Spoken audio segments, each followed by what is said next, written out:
Je prêche comme David. Quand l'Esprit de Dieu agit en moi, je chante comme David. Moi, je chante, je chante, je chante. Moi, je chante comme David.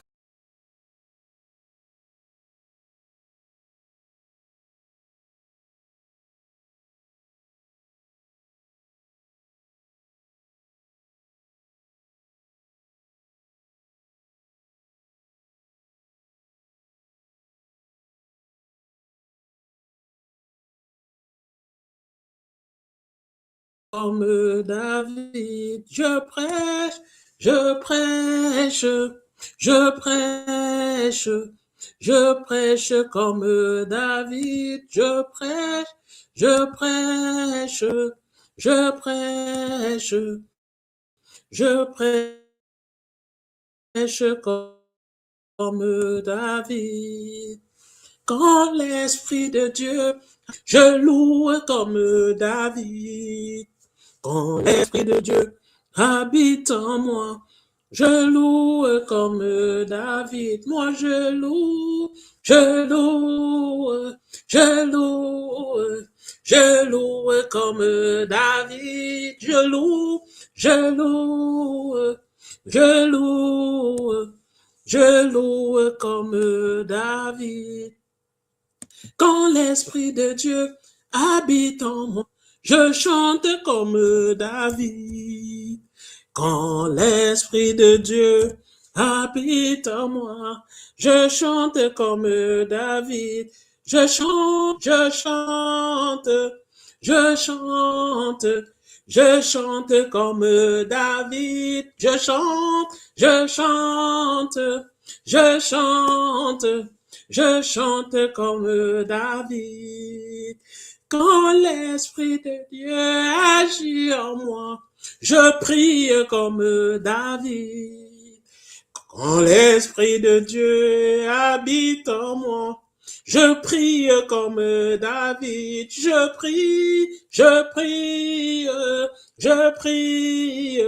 je prie comme David. Je prie, oui, prie, je prie comme David.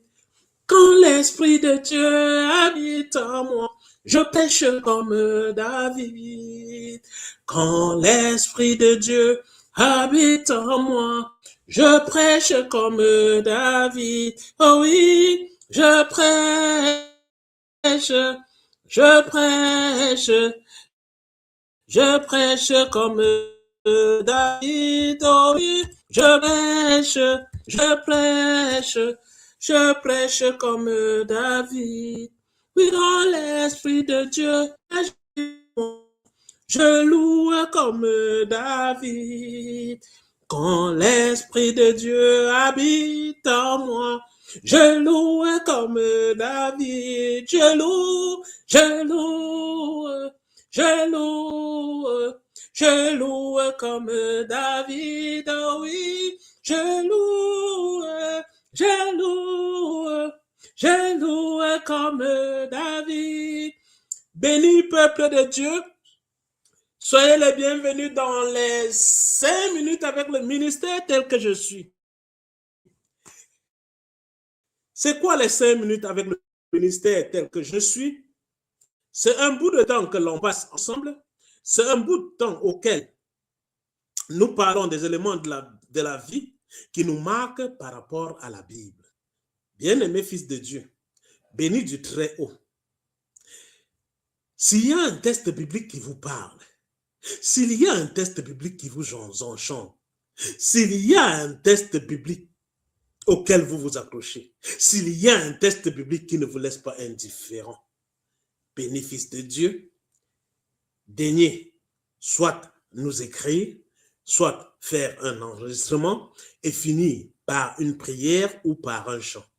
Chanter déjà, c'est prier 2 fois, n'est-ce pas?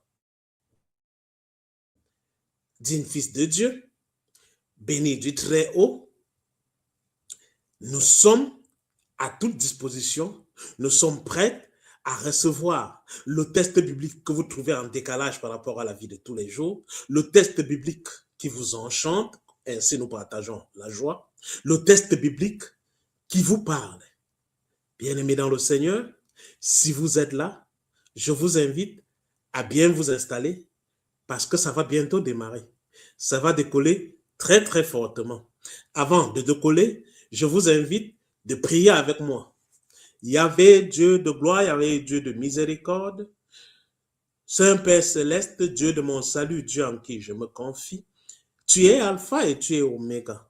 Père céleste, il y a une démarche que tu as donnée à ta créature. C'est toi qui as créé toutes choses. Il n'y a point d'autre Dieu, ni dans les cieux, ni sur la terre, ni sous la terre, ni dans les eaux, ni dans les mers. Yahweh, tu es le seul et unique Dieu. Il n'y a pas un autre Dieu en dehors de toi. Père céleste, envoie tes anges camper autour de tous ceux qui suivent cette émission. Envoie tes anges camper autour de tous tes enfants dans le monde. Yahweh, pense à ceux-là qui sont dans les lits d'hôpitaux. Grand Dieu, pense à ceux-là qui sont innocents et qui sont en prison. Père céleste, touche le cœur de tous ceux qui sont avec nous, afin qu'ils ressentent ta sainte présence. Nous avons ainsi prié au nom du Père, au nom du Fils et au nom du Saint-Esprit. Amen. Si vous êtes d'accord avec moi, nous commençons.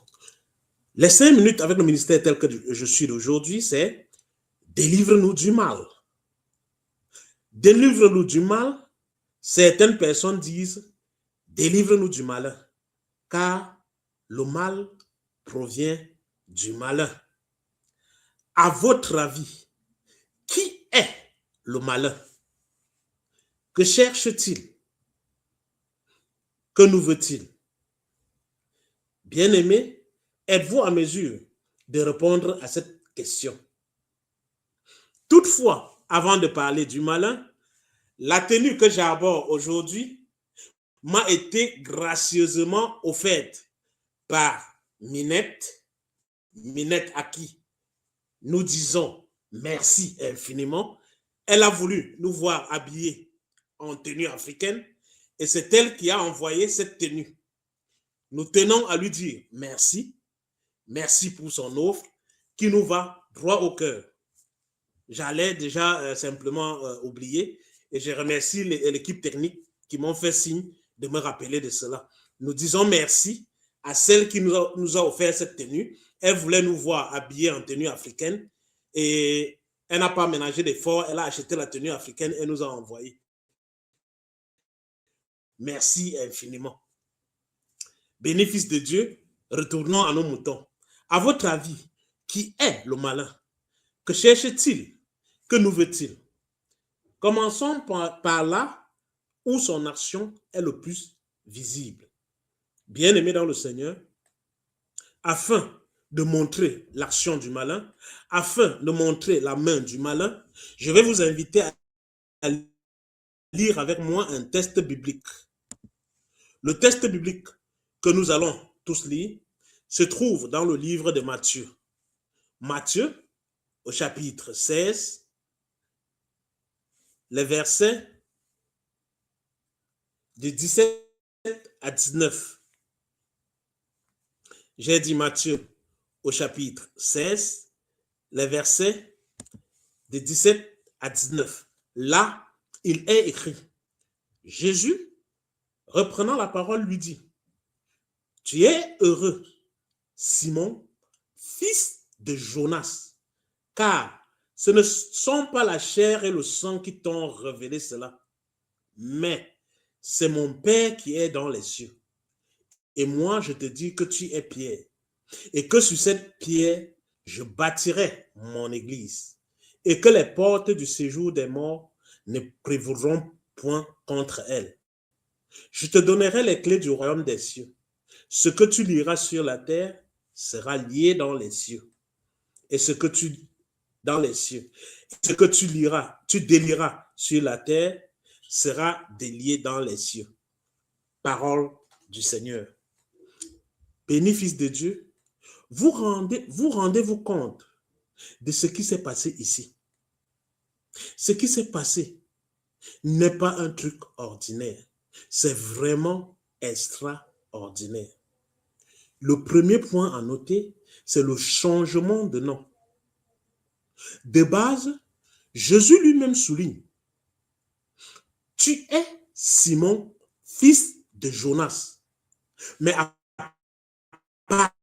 partir de ce moment, à partir de cet instant, tu ne seras plus Simon, fils de Jonas, sinon tu changes de nom.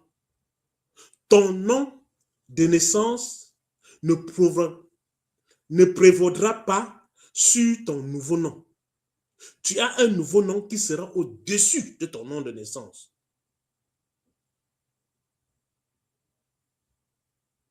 Bien-aimé, reprenons le même texte dans le livre de Jean. Jean, au chapitre 1, le prend au verset 42, là où il est écrit, et il le conduisit vers Jésus. Jésus, l'ayant regardé, dit, tu es Simon, fils de Jonas. Tu seras appelé Céphas, ce qui signifie Pierre. Donc, le premier élément à noter ici, c'est que Jésus change le nom de Simon. Celui que jusqu'à hier on appelait Simon va devenir Céphas, c'est-à-dire Pierre. C'est le premier grand don qu'il reçoit. Et le second don que Simon, Pierre, au mieux, Céphas reçoit, n'est-ce pas? C'est que c'est sur cette pierre-là que sera bâtie l'Église. L'Église de Christ sera bâtie sur lui. Bien aimé, ceci est fort. Ceci est très, très, très fort. Mais qui d'entre nous, chrétiens, n'aimerait pas vivre un moment comme celui-ci? Qui d'entre nous n'aimerait pas une phase comme celle-ci? C'est fort, c'est magnifique, c'est fantastique, c'est énorme. Bien-aimé dans le Seigneur, le tout premier truc que Jésus fait, il change le nom de Simon. Nombreux sont les artistes qui passent le temps à changer leur nom. Ils ont le nom d'artiste. Le nom d'artiste qui leur donne un nouveau nom, une nouvelle couverture. Et c'est généralement avec ce nouveau nom-là qu'ils vont voler les missions et les chances des uns et des autres. Bien aimé, il faut faire attention. Les chanteurs musiciens se donnent habituellement un nom d'artiste. C'est avec ce nom-là qu'ils vont généralement faire le mal, qu'ils vont se substituer à quelqu'un d'autre, qu'ils vont prendre la place des autres. Ce n'est pas généralement avec leur nom de naissance. C'est avec le tout nouveau nom qu'ils opèrent. C'est avec le tout nouveau nom qu'ils vont prendre la grâce qui ne leur était pas destinée. Bien-aimés dans le Seigneur, Jésus, en donnant le nouveau nom à Simon, lui ouvre de nombreuses possibilités. Fils de Dieu, l'une des possibilités que Jésus ouvre à Simon, c'est une nouvelle mission. Une nouvelle mission est ouverte, laquelle, sur la pierre, sur cette pierre, je bâtirai mon église. Comme l'artiste chanteur ou alors l'artiste musicien, sur qui on bâtit des nouvelles chansons, n'est-ce pas? On bâtit des tout nouveaux œuvres. On bâtit des nouveautés. Ceci est une nouvelle force. Ceci est une nouvelle acquisition. Une telle bénédiction n'est pas monnaie courante. Au verset 19, n'est-ce pas, de Matthieu, il dit, je donnerai les clés du royaume des cieux. Bien-aimé, avec le nouveau nom, qu'est-ce qu'il reçoit? Il reçoit les clés. Il ne s'arrête pas seulement à la bénédiction, mais sur lui sera bâtie l'église de Christ. Et en plus, il lui sera donné les clés du royaume des cieux. Bien-aimé, n'est-ce pas ce que tout être vivant cherche? N'est-ce pas ce que nous voulons? N'est-ce pas là notre désir le plus ardent? Je te donnerai les clés du royaume des cieux. Ceci est la cerise sur le gâteau. Vous souvenez-vous de Laurie dans les 5 minutes avec le ministère tel que je suis, nous avons parlé de l'origine de la souffrance du chrétien. Je vous invite vivement à regarder cela, à reprendre cela et à regarder pour pouvoir entrer dans l'enseignement que nous faisons maintenant, pour pouvoir prendre le train à la gare. Je vous inviterai après à regarder l'origine de la souffrance du chrétien. C'est dans l'origine de la souffrance du chrétien que nous disions que les gens passent le temps à dire on a volé mon étoile. Oh que non, ce n'est pas l'étoile que l'on vole, c'est la mission qui est dans l'étoile qui est volée. Ça veut dire, on parlait là du hardware qui est l'étoile et du software qui est la mission qui est dans l'étoile. Ce que l'on vole généralement, c'est le software, c'est-à-dire la mission qui est inclue dans votre étoile. Et habituellement, les gens disent qu'on a volé mon étoile. Nous apprenons aujourd'hui une autre notion. Quelle est cette notion?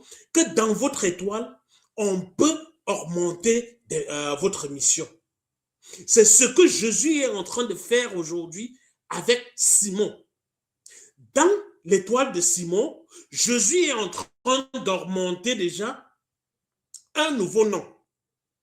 Ce nom-là qui va prévaloir sur son nom de naissance. Ce nom-là qui sera supérieur à son nom de naissance. Ce nom-là qui sera au-dessus de son nom de naissance. Presque partout où on appellera Simon, ce sera appelé Pierre. Simon Pierre. Simon Pierre.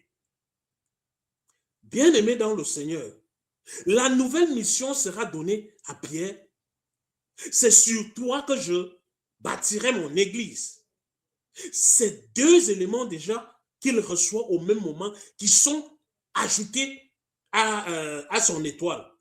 Le troisième élément, non moins négligeable, les clés du royaume des cieux qui lui sont offertes. Avec ces clés-là, qu'est-ce qu'il peut faire? Là où il ouvre, qui peut oser fermer? Là où il ferme, qui peut oser ouvrir? Ceci, c'est ce que tout être humain cherche. C'est ce que le monde des ténèbres cherche en nous. S'il court vers nous, ce n'est pas pour notre argent, ce n'est pas pour notre beauté, ce n'est pas parce qu'on parle bien. C'est pour la mission qui est dans cette étoile-là. Quelqu'un l'appellera quelque part, ce sera pour notre destin, ce sera pour la destinée. Ce sera pour la force qui régit en nous. Cette force régie par l'étoile qui nous conduit et dans l'étoile, la mission. Bien, je vous invite à suivre l'origine de la souffrance du chrétien. Cela vous permettra de comprendre un certain nombre de choses. Voici, n'est-ce pas, la ligne de marche que nous avons tous sur la terre. Et c'est cette ligne de marche qui est cherchée par le monde des ténèbres. Quand ils courent vers vous, quand ils viennent vers vous, bien aimé, ce n'est pas pour votre taille, encore moins pour votre élégance. Ne pensez pas que c'est pour votre éloquence. Que non. Ils ont vu votre étoile. Ça ne vous dit rien, ils ont vu votre étoile. Rappelez-vous de l'étoile de Bethléem. Rappelez-vous des rois mages. Nous avons vu une étoile et c'est cette étoile que nous sommes en train de suivre. Rappelons-nous, quand on parlait des rois mages, on parlait des rois magiciens.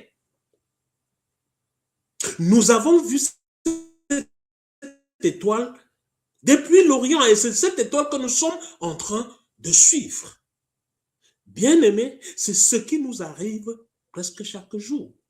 C'est notre étoile qui attire au mieux la mission contenue dans notre étoile, qui fait briller fortement l'étoile et qui appelle, qui appelle, qui appelle constamment et qui appelle fortement.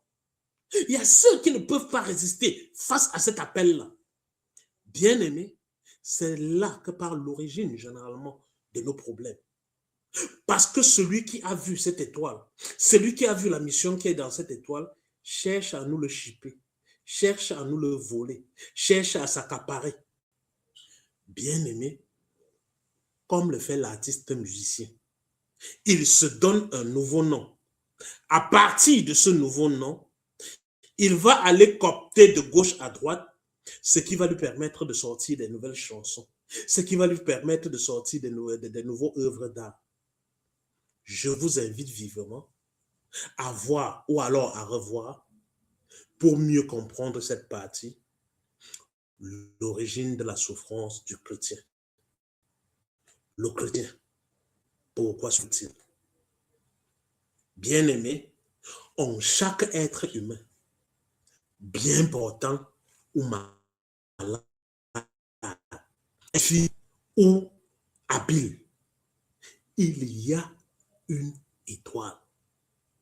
Et dans chaque étoile se trouve la mission. Il y a des gens qui vous font vivre un destin qui n'était pas le nôtre. Comment est-ce qu'il fait? En allant dans notre étoile, en changeant la mission qui est dans notre étoile. En prenant la mission qui est nôtre et en déposant la mission qui est leur, qui est une mauvaise mission, qui est une mission de malédiction, qui est une mission de mauvais sort, qui est une mission de larmes, qui est une mission de souffrance. Imaginez un instant une jeune fille qui veut se marier, qui sait qu'elle n'a pas le potentiel pour se marier, qui sait que dans son étoile, il n'y a pas la mission du mariage. Qu'est-ce qu'elle fait? Elle passe par sa copine chez qui elle voit la mission du mariage. Elle change les deux missions. Elle inverse les rôles. Elle qui ne devait pas se marier, dans son étoile, il y a la mission du mariage et elle se marie. Sa copine qui devait se marier, dans son étoile maintenant se trouve la mission de ne pas se marier. C'est sa copine qui reste et ne se marie pas. Bien-aimé dans le Seigneur, si vous n'avez pas suivi l'origine de la souffrance du chrétien, veuillez le faire après, s'il vous plaît. Bien-aimé, ce qui nous attend sur la terre, ce qui est primordial pour chacun d'entre nous, c'est de pouvoir recevoir de Christ ainsi un nouveau nom, une nouvelle mission, une nouvelle couverture. Comme nous disions dans l'origine de la souffrance du chrétien, dans la mission, il y a 3 éléments importants pour l'être humain. Le tout premier élément, c'est pouvoir reconnaître sa mission. Il y a des gens qui vivent et qui, jusqu'à leur mort, ne reconnaissent pas leur mission. Et il y a ceux qui reconnaissent leur mission à la porte de la mort.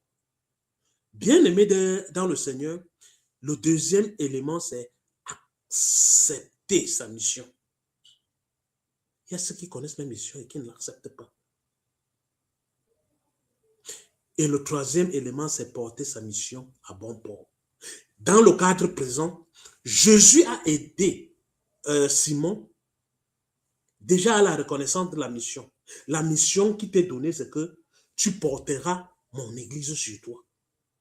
Et pour l'aider à accomplir cela, il y a un élément qui lui est donné, la clé lui est donnée, pour pouvoir porter à bon port la mission.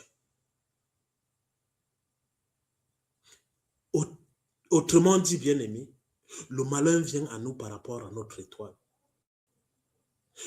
Le malheur vient à nous par rapport à notre étoile. Lui, il donne pour mission de détourner la mission qui est nôtre, ou alors de la remplacer. Bien-aimé, Jésus dit, augmente la mission de Simon en lui attribuant un nouveau nom. Par la même situation, il lui montre sa mission. Sur toi, je bâtirai mon église. Il lui donne de quoi accomplir cette mission. Les clés du royaume des cieux. Ici, c'est la totale. Je vous pose une question. Pensez-vous que le malin entendra cela de la bonne oreille? Que non. Nous allons prendre un autre texte biblique. Le livre de Matthieu, au chapitre 16, de 22 à 23. J'ai dit Matthieu, chapitre 16, de 22 à 23.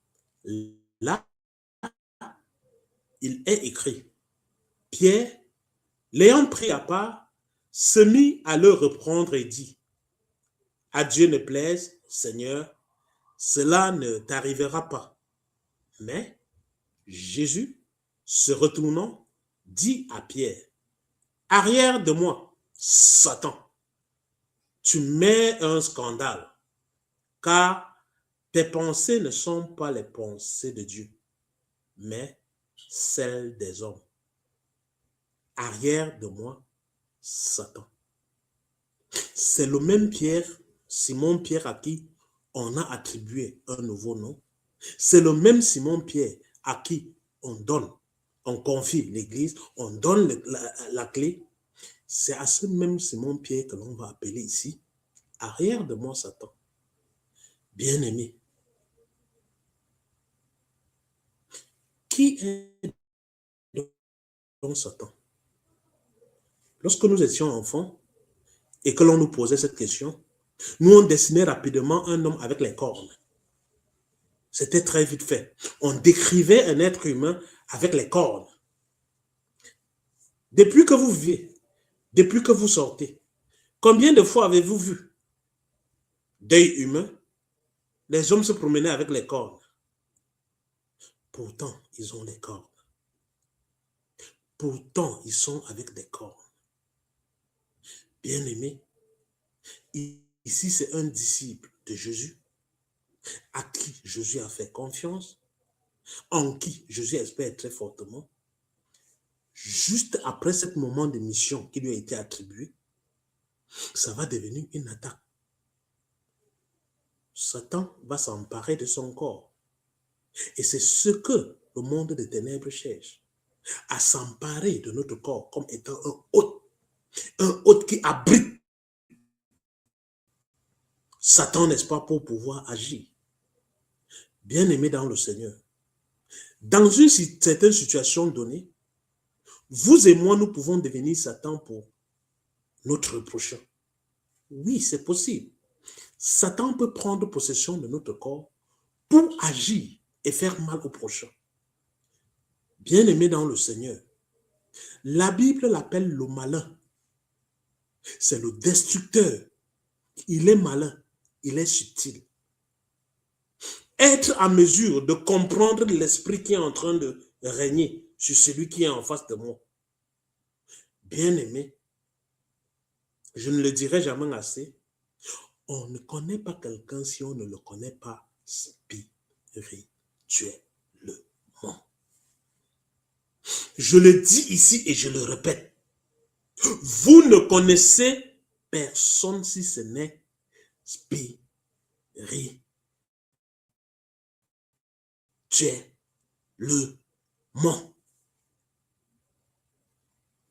Nous sommes dans les 5 minutes avec le ministère tel que je suis. Nous en avons déjà fait 30 minutes de direct. Ça va tellement vite, ça court comme tout. Ce test, ce thème est épineux. Ce thème est lourd. Ce thème est fort. Je ne suis même pas encore à la moitié de ce que j'ai préparé. Avant de continuer, parce que je sens que le temps va plus vite que le test, je vais vous raconter une histoire. Une histoire vraie. Ce sont deux amis. Je dis bien, c'est une histoire vraie, vécue. Ce sont deux amis. Ils deviennent amis parce que l'un prend pitié de l'autre, car il est orphelin. Ils évoluent ensemble. Le premier réussit à aller en Europe, en Italie. Arrivé en Italie, il tire celui qu'il appelle son meilleur ami en Italie avec lui. Quand son meilleur ami arrive en Italie avec lui, qu'est-ce qu'il fait? C'est quelqu'un habitué aux esprits territoriaux. Il va contacter dans l'esprit qui mène le territoire et être en relation avec celle qui dirigeait ce territoire-là spirituellement. Qu'est-ce qui va se passer? Celle-là va décider qu'elle est amoureuse de son ami. Toutes les informations sur lui seront données par son meilleur ami, celui qui l'a fait venir en Europe, celui qui a tenu sa main pour qu'il soit là. L'un a eu pitié de l'autre en disant c'est un pauvre orphelin, mais le pauvre orphelin n'a eu aucune pitié. Il livrait de manière séquentielle toutes les informations sur son ami. Et qu'est-ce qui se passe? Celle qui gérait le territoire là va faire une poupée vaudou. Avec cette poupée vaudou, elle va attraper l'âme de ce garçon qu'elle va mettre à l'intérieur. Et elle va se marier avec la poupée vaudou. Autrement dit, spirituellement parlant, elle est mariée avec ce garçon-là. Qu'est-ce que ça donne dans le monde physique? Il s'est fiancé une première fois, ça a loupé. Il a eu au moins 3 ou 4 fiancés. Loupé. Premier mariage, divorce. Deuxième mariage, je ne sais plus à combien de mariages il a été. Bien-aimé, ceci est une histoire vraie. C'est un grand frère à nous qui était en Italie et qui ne savait pas que spirituellement parlant, il est marié à quelqu'une là en Italie. Je vais lui révéler, s'il me contacte, de qui il est marié, pourquoi dans ses mariages, il ne réussit pas à tenir. Déjà, s'il écoute, il comprendra que c'est parce qu'il est marié spirituellement. S'il veut, il viendra ici rendre lui-même témoignage de ces différents mariages loupés, de combien de fois la situation a toujours été pas celle qu'il voulait. Bien-aimé dans le Seigneur, dans la question de l'esprit du territoire, qui pensez-vous qui vous vend? Il y a une chose que j'ai l'habitude de dire. Si le feu est distant de toi, ça te chauffe et ça s'arrête là. Le feu qui te brûle, c'est le feu qui est sous ton pied. Je recommence. Si le feu est distant de toi, ce feu-là te chauffe et s'arrête là. Le feu qui te brûle est sous ton pied. Tu ne le vois pas venir, mais il t'accapare totalement. Bien-aimé dans le Seigneur, nous sommes à 35 minutes au lieu de 5 minutes de ministère tel que je suis. Là où je suis, je n'ai pas encore fait la moitié de ce que j'ai écrit, la moitié des tests, la moitié des présentations, je ne l'ai pas encore accompli. Puisque c'est vous qui avez le premier et le dernier mot, dites-moi, faut-il que je continue ou faut-il que j'arrête? Faut-il que mercredi prochain, je continue avec ce thème ou alors que je prenne le thème qui était prévu pour mercredi prochain, à savoir qui est l'antéchrist? Selon vous, y a-t-il une différence entre l'antéchrist et l'antichrist? Bien-aimés, nous attendons votre position, nous attendons vos pensées, nous attendons ce que vous voulez. Pour ne pas trop tirer, nous allons nous arrêter ici. Et si toutefois nous ne recevons pas assez d'écriture sur ce que vous voulez, ça veut dire qu'aucun des deux thèmes ne vous intéresse. Nous allons traverser ces deux thèmes-là et nous allons prendre un thème. Voici ce qui a été demandé, qui devient un exercice ou un peu comme un devoir. Faites-nous savoir, écrivez-nous pour savoir ce que vous aimeriez. Que l'on continue dans le test d'aujourd'hui, dans le thème d'aujourd'hui, parce qu'on n'a même pas atteint la moitié, ou alors que l'on prenne le thème qui était prévu pour dimanche, pour mercredi prochain, à savoir qui est l'antéchrist. Y a-t-il une différence entre antéchrist et antichrist? Bien-aimés dans le Seigneur, nous attendons vos propositions, nous attendons vos positions, nous attendons ce que vous allez nous écrire. Ceci étant, nous sommes appelés à chanter ou à prier. Moi particulièrement, j'aime chanter. Comme je vous l'ai toujours dit ici, j'utilise 6 livres de chants différents.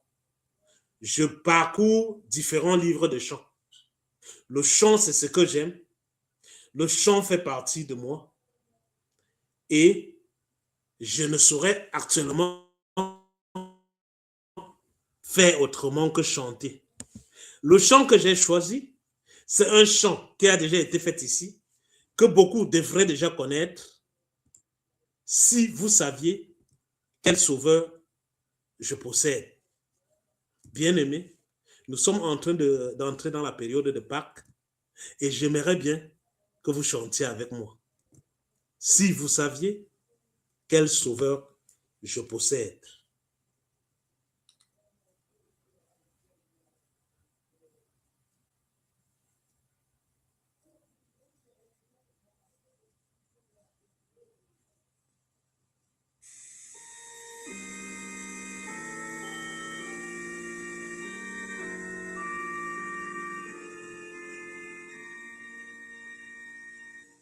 Si vous saviez quel sauveur je possède, il est l'ami le plus tendre de tous.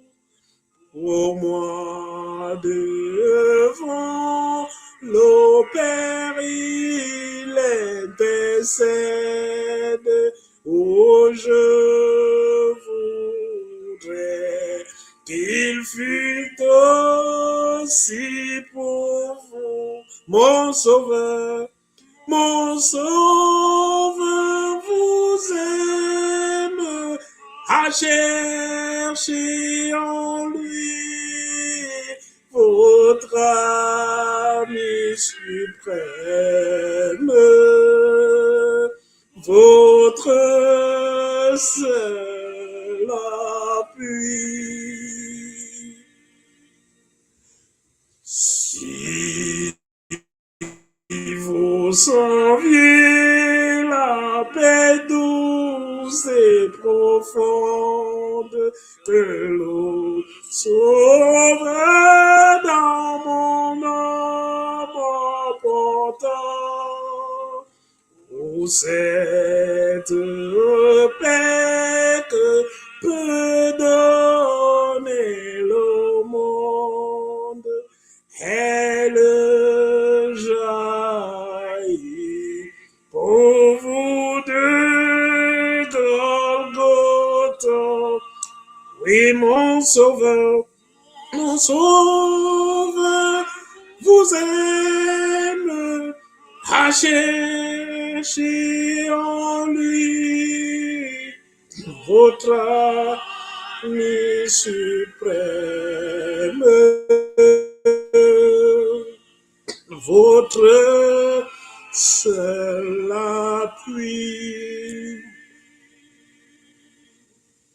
Si vous saviez quelle douce espérance, plus de préférés, mais des cieux, c'est calmer la souffrance et son regard.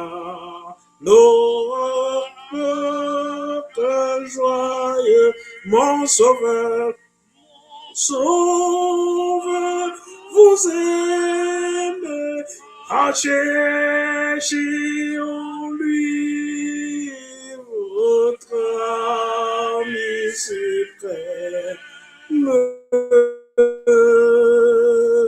votre seul appui.